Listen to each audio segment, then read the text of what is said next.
Welcome to soda Buti. So இந்த வீடியோவில் பார்க்க போகிறது 2 த்ரில்லர் படங்கள் அண்ட் இந்த 2மே தமிழ் டப்பிங்லேயே இருக்குது அண்ட் இந்த வீக்கெண்டை முன்னிட்டு வெப் சீரிஸ் நிறைய இருக்குது. அதெல்லாம் அடுத்தடுத்த வீடியோஸ் வந்துடும். ஃபர்ஸ்ட் இந்த 2 படத்தை முடிச்சு விட்டுலாம். ஒன்று வந்து கிரைம் த்ரில்லர் ஏரியாவில் நடுவுலேருந்து மாறிடும், இன்னொன்று ஹாரர்னு சொல்லுவாங்க, ஆனால் மிஸ்ட்ரி த்ரில்லர் தான். ஸோ இந்த 2 படத்தையும் டீட்டெயிலாக பார்த்துடலாம். ஃபர்ஸ்ட் வந்து கொரியன் படமான வால் டு வால் அப்படிங்கிற படம். அண்ட் இந்த படத்தோட டேரக்டர் இதுக்கு முன்னாடி எடுத்தது அன்லாக்டு அப்படிங்கிற படம். ஸோ அந்த படமே செம்ம ஃபேவரட்டான படம்.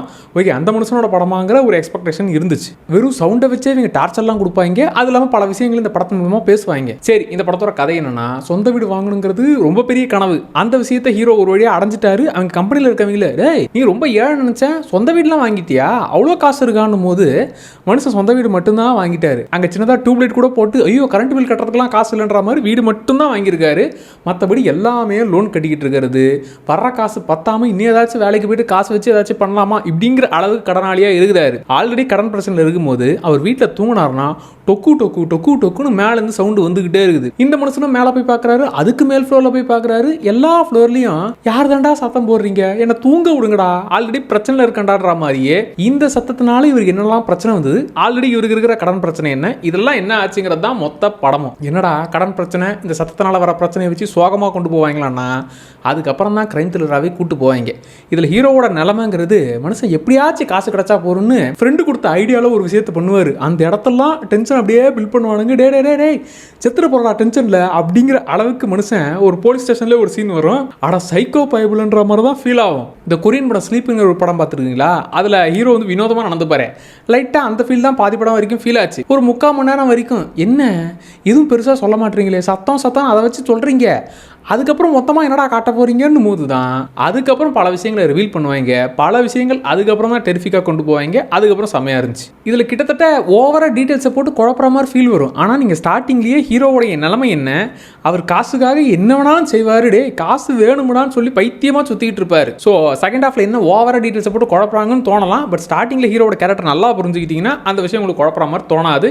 கடைசியில் முடிச்ச விதமும் டேய் நீ இப்படி பண்ணுவோம் தெரிய முடியும் அப்படிங்கிற மாதிரி தான் தோணும். அண்ட் இந்த அப்பார்ட்மெண்ட்டில் இருக்கிற மற்றவங்க ஒருத்தரும் வினோதமாக இருப்பாங்க. இதில் யார் சைக்கோ இல்லை தெரிஞ்ச இந்த வேலையெல்லாம் பார்க்குறாங்களான்ற மாதிரி ஒரு கேரக்டர்ஸும் மனுஷன் வீட்டுக்கு போயிட்டு, மேடம் உங்கள் வீட்டில் தான் சவுண்டு வருதா, ஏன்டா நாங்கள் சவுண்டு போகிறதுக்கு தான் இங்கே இருக்கோமா, ஏன்டா காசு கொடுத்து வீடு வாங்கி உட்காந்து சத்தம் போட்டுக்கிட்டு இருப்போமாடான்றது எல்லாருமே எரிச்சல் ஏற்றுவாங்க. யார் தாண்டா இந்த வேலையை பார்க்குறதுங்கிற மாதிரி அந்த சவுண்டை வச்சே பல விஷயங்கள் பண்ணுவாங்க. முக்கியமாக ஒரு சீன் வரும், அதில் எல்லா வகையான சவுண்டை போட்டு ஹீரோ டார்ச்சரில் இருக்கிற மாதிரி ஒரு சீன் வரும். அதை ஃபுல் சவுண்டு வச்சு நீங்கள் கேட்டிங்கன்னா நமக்கே அந்த டார்ச்சர் ஃபீல் ஆகும். அண்ட் இதில் ஹீரோவோட பர்ஃபார்மன்ஸுங்கிறத தாண்டி அப்பார்ட்மெண்ட்டோட ஓனர் அந்த ஒரு லேடி கேரக்டர், அப்புறம் இன்னொரு ஒரு கேரக்டர், கிட்டத்தட்ட இந்த 3 கேரக்டர் தான் ஒரு 2 ரூம்குள்ளே மாற்றி பல விஷயங்கள் நடக்கும். அந்த மொத்த சீனும் போர் அடிக்காமல் பார்த்துக்கிறது இவங்க 3 பேருடைய பர்ஃபார்மன்ஸ்னால தான். இதில் அந்த மாதிரி சீன்லாம் இருக்கான்னா கெட்ட வார்த்தை கிலோ கணக்கில் இருக்கும். அதனால் வார்த்தைக்கு வார்த்தை, அதாவது ஃபஸ்ட்டு 3/4 ஹவர் கூட அங்கே இங்கே லைட்டாக சும்மா ஊருகா மாதிரி வந்துட்டு போகும். கிட்டத்தட்ட கடைசி ஒரு 3/4 மணி நேரம்லாம் கெட்ட வார்த்தை மட்டும்தான் டைலாக்காகவே இருக்கும். ஸ்கிரிப்ட் பேப்பரில் ஃபுல்லாக சார் இஷ்டமேனி கெட்ட வார்த்தையை பேசுங்க அப்படின்னு சொல்லியிருப்பாங்க போல. தமிழ் டப்பிங்கில் தாறுமாற கெட்ட வார்த்தையை கொட்டி வச்சிருக்காங்க. ஸோ இந்த படம் ஒரு 50 நிமிஷம் வரைக்கும் என்ன சத்தம் சத்தம் சத்தம் இப்படிங்கிறத வச்சே போறீங்களேன்ற மாதிரி இருக்கும். சத்தம் இல்லாத தனிமையை கேட்டேன்னு கிட்டத்தட்ட அஜித் மாதிரி இவரும் புலம்பிட்டு இருப்பாரு. அதுக்கப்புறமா புலம்புறதா உயிர் படைச்சா போர்மடான்ற மாதிரி பல விஷயங்கள் அதுக்கப்புறம் நடக்கும். அதுக்கப்புறம் கிரைம் த்ரில்லர் ஏரியாவுக்கு வந்ததுக்கப்புறம் போர் அடிக்காமல் போயிடும். ஸோ ஓவரால் இந்த படம் நல்லா என்ஜாய் பண்ணக்கூடிய படம், தாராளமாக ட்ரை பண்ணுங்க. சரி, 2வது படம் வரும் ஆடிட்டி அப்படிங்கிற படம். இது வந்து ஹாரர் படம் தான், ஆனால் மிஸ்ட்ரி த்ரில்லர் படம் ஃபீல் தான் வரும். இதில் கதை என்ன அப்படின்னு பார்த்தாக்க, இதில் ஹீரோயின் கேரக்டர் வீட்டில் தனியாக இருக்கிறாங்க. திடீர்னு ஒருத்தன் கது திறங்க மேடம் கது திறங்க, உங்கள் வீட்டில் யாரோ இருக்காங்க உங்கள் வீட்டில் யாரோ இருக்காங்கன்னு சொல்லிட்டு ஒருத்தன் வந்து நிற்பான். அப்படிலாம் தெரியாத வீட்டுக்குள்ள விட முடியாதா, யாருமே இல்லைனா தனியாக இருக்கண்டான்ற மாதிரியே இந்த சுச்சுவேஷனில் அவங்க இறந்துட்டாங்க. இப்போ இந்த சம்பவத்துக்கு யார் காரணம்னு அந்த ஹீரோயினோட அக்கா வந்து கண்டுபிடிக்க நினைக்கிறாங்க. அவங்க அக்கா சாதாரணமாக இன்வெஸ்டிகேஷன் ஆஃபீஸர் அந்த மாதிரிலாம் கிடையாது. அவங்க இந்த பேயோட பேச்சுவார்த்தை நடத்துறது, அமானுஷங்கள்லாம் ஹேண்டில் பண்ணுறது, இந்த மாதிரியான ஆட்களோட டீலிங் வச்சுக்கிறவங்க அவங்க. ஸோ அவங்களுக்கு இந்த மந்திர சக்தி மாயஜல சக்திலாம் இருக்குது. தன்னுடைய தங்கச்சி எப்படி இறந்து போனா அப்படிங்கிறத கண்டுபிடிக்கிறது தான் இந்த படம். அவங்களுக்கு இந்த வெனஸ்டே போல மாதிரி அப்படியே ஏதாச்சும் ஒரு பொருளை தொட்டால் அந்த பொருளுடைய ஹிஸ்ட்ரி ஆஃப் த ஜியாகிரஃபியெல்லாம் ஈஸியாக தெரிஞ்சுக்கும்.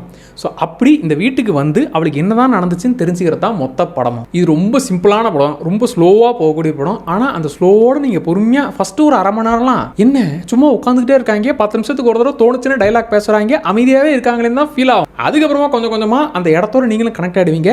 அதுலேயும் அந்த நீங்கள் போஸ்டர்லாம் பார்க்கும்போது டெரிஃபிக்காக ஒன்று இருக்குது, இதை வச்சு பயமுறுத்த போகிறாங்க, கொடூரமாக காட்ட போகிறாங்கன்னு நினைப்பீங்க. டேய் நீ ஏதாச்சும் பண்ணுடா, என்னமோ குழந்தைங்க சொப்பு சாமா மாதிரி நீ பாட்டு உட்காந்துருக்கிறேன்னு தான் ஃபீல் ஆகும். ஆனால் அந்த கேரக்டரை வச்சு ஒரு பெரிய வேலையை பார்ப்பாங்க, அது எஃபெக்டிவாக இருக்கும். இது இந்த டிஸ்டர்ப் ஆக்குறது, திடீர்னு வந்து கதவு பண்ணிருந்து பயமுத்துறது, அதுக்கப்புறம் கிளைமேக்ஸில் கொடூரத்தை கொட்டி வச்சிருக்கிறது இது எதுவுமே இருக்காது. டேய் அதான் அக்காக்காரிக்கு இந்த மாயாஜால சக்தி மந்திர சக்திலாம் இருக்குன்னு அதை வச்சு எதுவும் பண்ண மாட்டாளான்னா அதை வச்சு என்ன பண்ணுறாங்கிறது தான் படமே.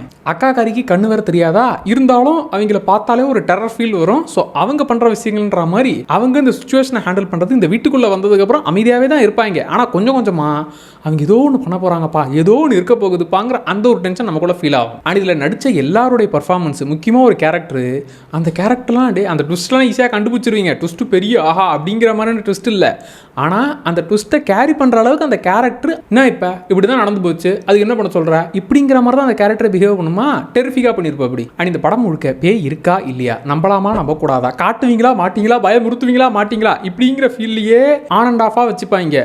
இதை பயமுறுத்த போகிறாங்க, இல்லை பயம் காட்டல, சும்மா டம்மியாக இருக்குப்பா இப்படிங்கிற அந்த மோட்லேயே வச்சுப்பாங்க. ஆனால் அந்த இடத்த கொஞ்சம் கொஞ்சமாக டேய் ஒன்றுமே பண்ண மாட்டீங்கடான்னு தோணும். ஆனால் கொஞ்சம் கொஞ்சமாக ஏதோ நீங்கள் இருக்குடா, ஏதோ ஒரு டென்ஷனை ஃபீல் பண்ண வைக்கிறீங்கடான்னு ஃபீல் ஆகும். அண்ட் முக்கியமாக சில பேருக்கு கடைசி அந்த முடிச்ச விதம் நாங்கள் ரொம்ப சிம்பிளாக இருக்குது, பெருசாக ஒன்றும் இல்லையேன்னு தோணலாம், சில பேர் கடுப்பும் ஆகலாம். ஆனால் ஸ்டார்டிங்லேயே அதுக்கான விஷயத்தை சொல்லியிருப்பாங்க. அது நீங்கள் நல்லா நோட் பண்ணி வச்சிட்டிங்கன்னா எனக்கு இந்த கிளைமேக்ஸ் எப்படி ஃபீல் ஆச்சுன்னா, அப்பாடா இப்போ தானே நிம்மதியாக இருக்குது, எதுவுமே ஆகலையே நினச்சேன் நடந்துச்சு, இது போரும்டா அப்படிங்கிற ஒரு நிம்மதியான ஃபீல் இந்த கிளைமேக்ஸ் உங்களுக்கு கொடுக்கும். ஸோ ஸ்டார்டிங்கில் அந்த விஷயங்கள்லாம் கொஞ்சம் கவனிச்சிங்கன்னா கடைசி விஷயம் சாட்டிஸ்ஃபைங்காக இருக்கும். ஸோ இது வழக்கமான டெரிஃபிக்கான ஹாரர் படம் கிடையாது, ஒரு மிஸ்ட்ரி த்ரில்லர் வைபில் இருக்கக்கூடிய படம் தான், ஒரு ஸ்லோபான் மூவி. ஆனால் கொஞ்சம் பொறுமையாக டைம் எடுத்து பார்த்தீங்கன்னா எஃபெக்டிவாக ஃபீல் ஆகும். ஸோ இந்த ஸ்லோவான படங்கள் செட் ஆகிறவங்க இந்த படத்தை ட்ரை பண்ணுங்கள். வால் டு வால் அந்த படம்லாம் ஸ்லோ ஃபீல்லாம் இல்லை, ஸ்டார்டிங் கொஞ்சம் அப்படி ஆரம்பிக்கும், அதுக்கப்புறம் பரபரப்பாக பிக்கப் ஆகிடும், அந்த ஏரியா உங்களுக்கு பக்காவாக செட் ஆகிடும். கெட்ட வார்த்தை மட்டும் அதில் தூக்கலாக இருக்குது, இதில் அந்த பிரச்சனைகள்லாம் இல்லை, தாராளமாக ட்ரை பண்ணலாம். அண்ட் இந்த 2 படங்களையும் பார்த்தவங்க உங்களுக்கு எப்படி இருந்துச்சுங்கிறத மறக்காமல் சொல்லுங்கள். அப்படியே சோடா அப்படி சேனலை சப்ஸ்கிரைப் பண்ணிக்கோங்க. Tata by.